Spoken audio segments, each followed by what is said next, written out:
The GameStop at the mall in Fremont opened at 10. I drove like a maniac trying to get there before then. I simply couldn't risk someone else buying the game. It was 10:05 when I arrived at the store, sweat dripping from my face. Behind the register was a pimply-faced kid watching some video on his phone. He didn't even bother to look up at me as I approached him.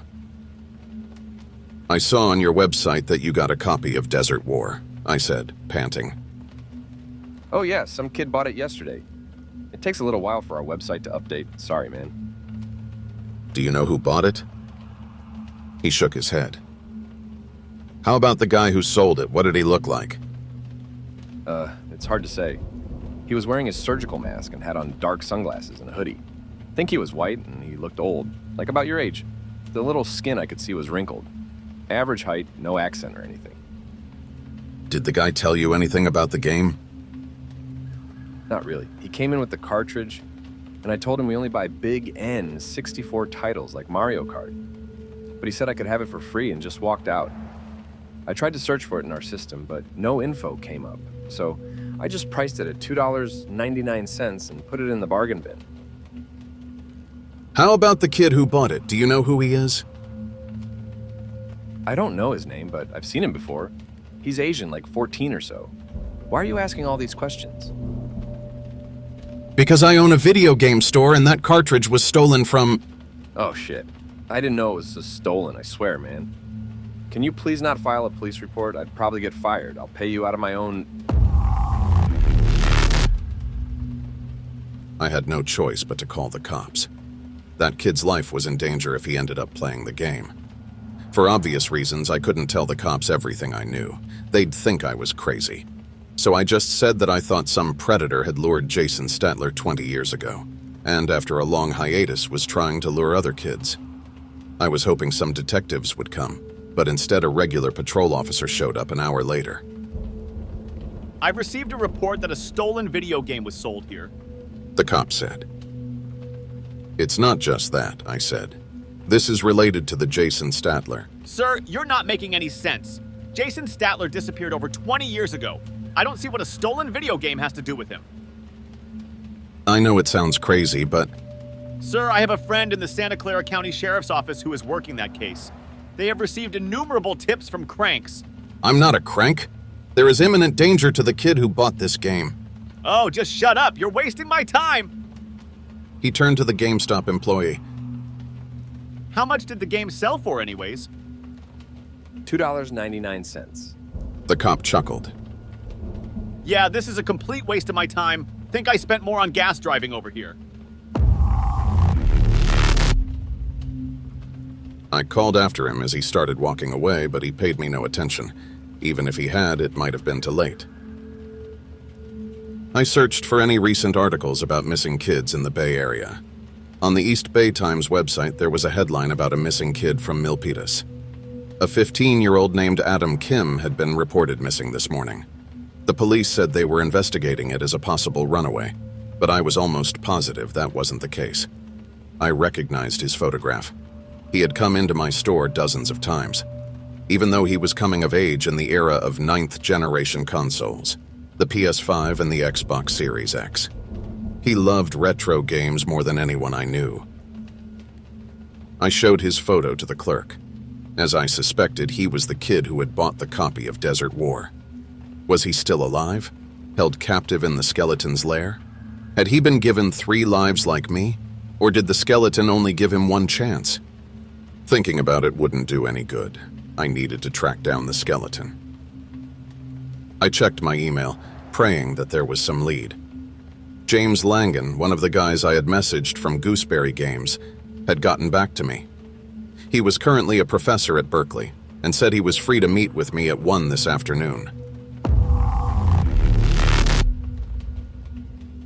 Dr. Langan's office was on the 4th story of Soda Hall. I had heard that it was the only building at Berkeley to include both classrooms and showers, designed that way to accommodate the demanding schedules of its CS students. However, based on the odor in the building, it was clear that the students were not taking advantage of all its facilities. The door to the professor's office was open. Behind a cluttered desk sat a smiling man with a long white beard. Ah, he said when he saw me. what an honor to finally meet you in person. The guy who gave Raucous Raccoon Racing a 1 out of 10. I think in your review you wrote that getting rabies would be more fun than playing this game. I said. It was nothing personal. He laughed. Oh, I'm not mad. Don't worry, I barely even worked on that title. Bet you're wondering about the lagginess of it. Other N64 racing games, like Mario Kart 64, used pre-rendered sprits to simulate a 3D appearance. We wanted to be the first to use actual 3D models. One of the guys on our team thought he had a way to overcome N64's limited processing power, but as you know, it wasn't very successful. I wanted to hold off, push back the release, and fix the performance issues, but as usual, I was outvoted. Very interesting, I said. Normally, I would have loved to talk with him about retro gaming, but now was not the time. So in your email, you said that you know something about Desert War. I never thought I would hear that name again. But here you are. It's a long story. I don't have all the answers, but hopefully if we put our heads together, we can figure it out. He took out a photo from one of his desk drawers that showed a group of about 30 guys. In the back left row was a man who appeared to be about 40. He looked creepy.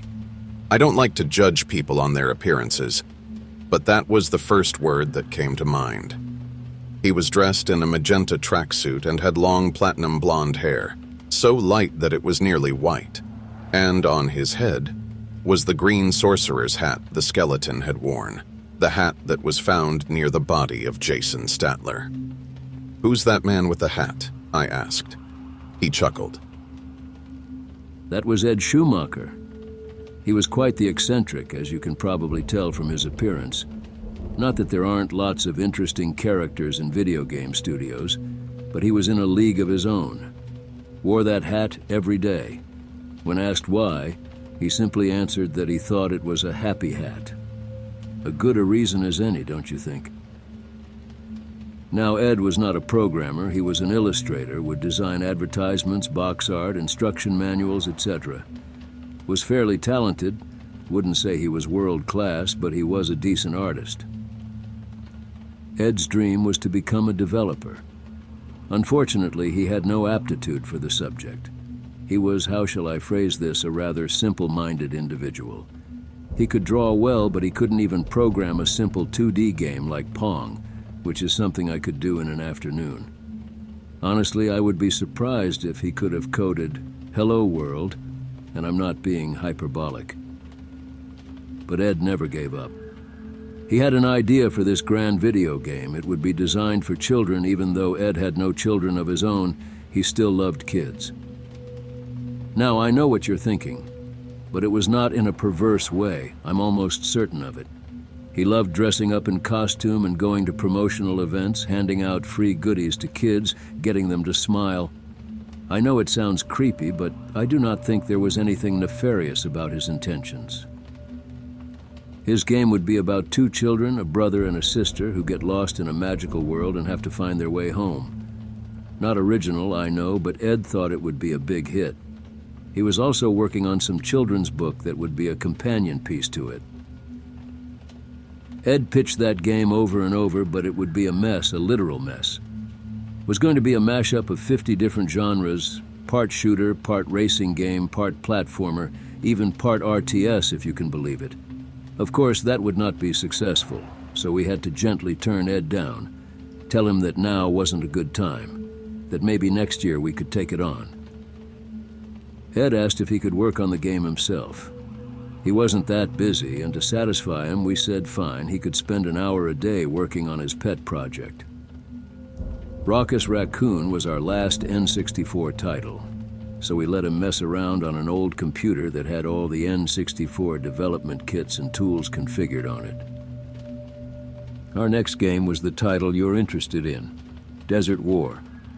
It was planned for the PS2 and would be an FPS. You'd control either an American or British soldier as they fought Rommel's troops in North Africa. In late 2001, there was a meeting where Ed was showing some sample cover art for the game. very similar to the photos of the label you sent. Then, to everyone's surprise, Ed said that he wanted to show a live N64 demo. No one had any clue what he was talking about. But he starts demoing the game you described in the email with that kid wandering around the desert. No skeleton, though. That must have been added later. And the kid wasn't dressed in cargo shorts and a black t-shirt. But overall, it was very similar. You could tell Ed was proud of himself, but most of the office burst out laughing. And poor Ed runs off crying with the cartridge. He quit that very day. Never saw him again. As for Desert War, it got canned. Development was taking longer than expected, and we were hitting some major roadblocks. Medal of Honor, Frontline was released in May of 2002, and that was far better than what we had created. It was decided to stop throwing good money after bad and shelve the project. I quit that October and returned to academia. People complain about how stressful it is, but compared to working at a game studio, it's like spending a day at the spa. Gooseberry Games folded a few months later. So where's Ed now? Dead. He committed suicide, think it was in early 2002, apparently videotaped the whole thing. Early 2002, around the time Jason went missing. Have you heard about the Jason Statler case? Jason's brother is the one who sold me the cartridge, the day before his body was discovered. That is another odd coincidence, but I bet there was some yard sale with all of Ed's stuff after he died. And Jason bought his hat and the cartridge there. You know how many cartridges Ed made? Pretty sure there's just that one. He went all out making label art and burning it onto an actual cartridge.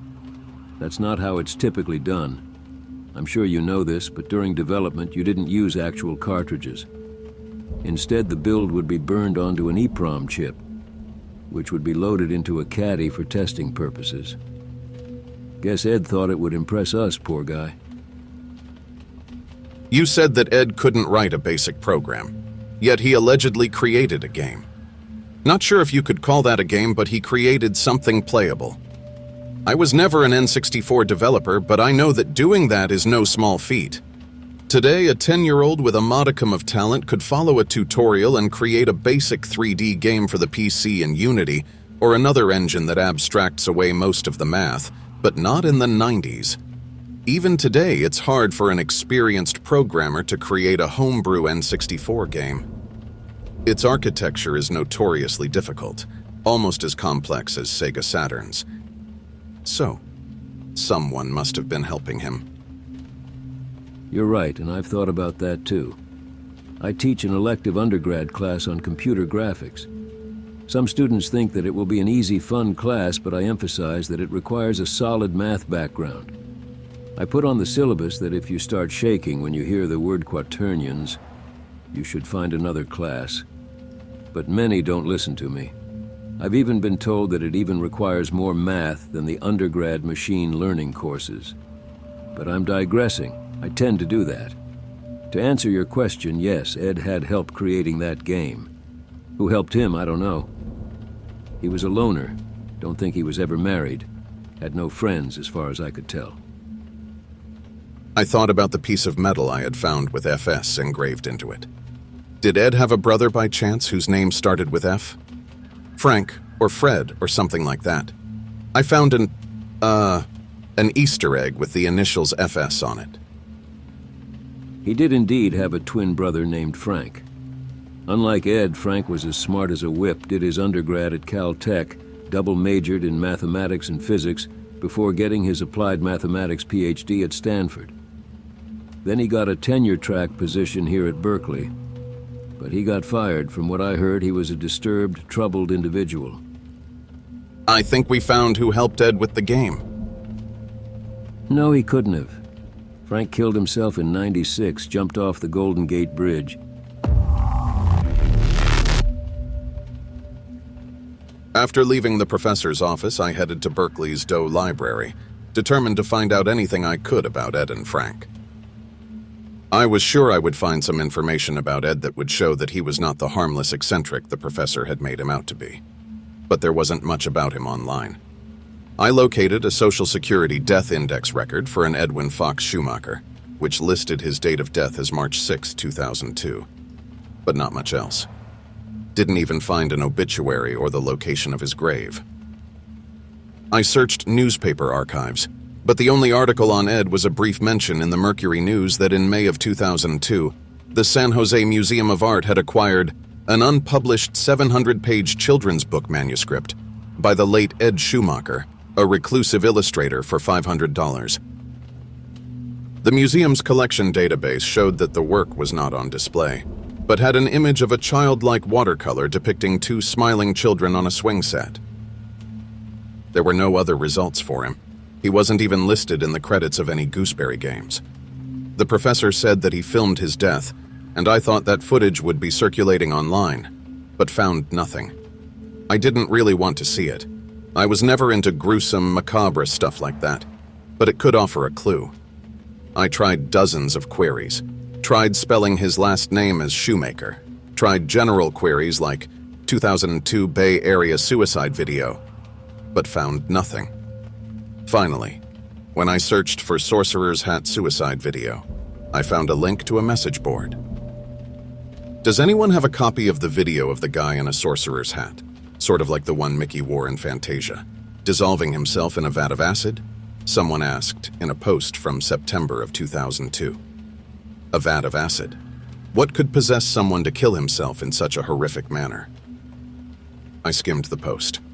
Apparently, the only copy of the film, titled The Death of Ed the Sorcerer, was owned by an adult video store in East Oakland.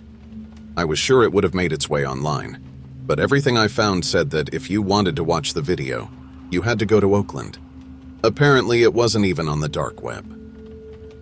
How that was possible, I didn't know, but I'd worry about that later. Next, I started researching Frank. There were more results for him. As the professor said, he seemed like a brilliant man. The first result was from the 1980 Jefferson High School yearbook in Daly City. His senior page, depicting him with close-cropped hair, said that he had qualified for the United States of America Mathematical Olympiad and had hoped to attend either Caltech, Stanford, or MIT. Curiously, Ed was not in the yearbook. Guess he attended some alternative school. In the following years, he had won several awards and published dozens of highly cited papers. But nearly all of his output stopped when he accepted a position at Berkeley in 1994. There was an article from 1996 in the Daily Cal, Berkeley's student newspaper. It said that Franklin Lawrence Schumacher, an assistant professor of mathematics, was arrested for attempting to steal a 13th century German grimoire from Bancroft Library. 2 weeks later, another article reported that his wallet and bike were found on the Golden Gate Bridge at night.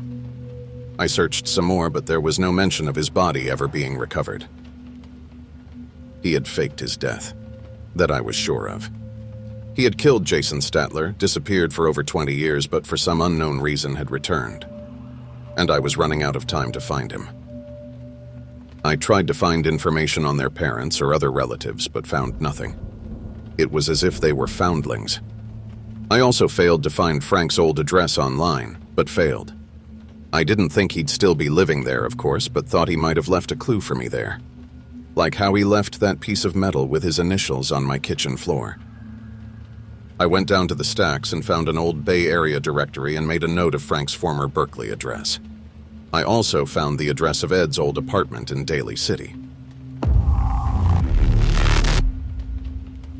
After leaving the library, I drove to Frank's old Berkeley address. There was a vacant lot where his house once stood. I poked around for a few minutes, but found nothing of interest. Next, I headed to the video store, creatively named Video XXX in East Oakland. It was sandwiched between an auto body shop and an abandoned warehouse. Some people are scared to go to Oakland. They think the whole city is a pit. But it has several upscale neighborhoods where the median rent for a one-bedroom apartment is nearly $3,000. This was not one of those neighborhoods. Gentrification had not, and I doubted ever would, come to this part of town. The clerk, a 30-something guy dressed in a stained black t-shirt that covered only half of his enormous gut, glared at me as I entered. You a cop or something? No, You look like a cop. Go ahead, arrest me. I'll sue you. Nothing I have in here is illegal. I'm not a cop.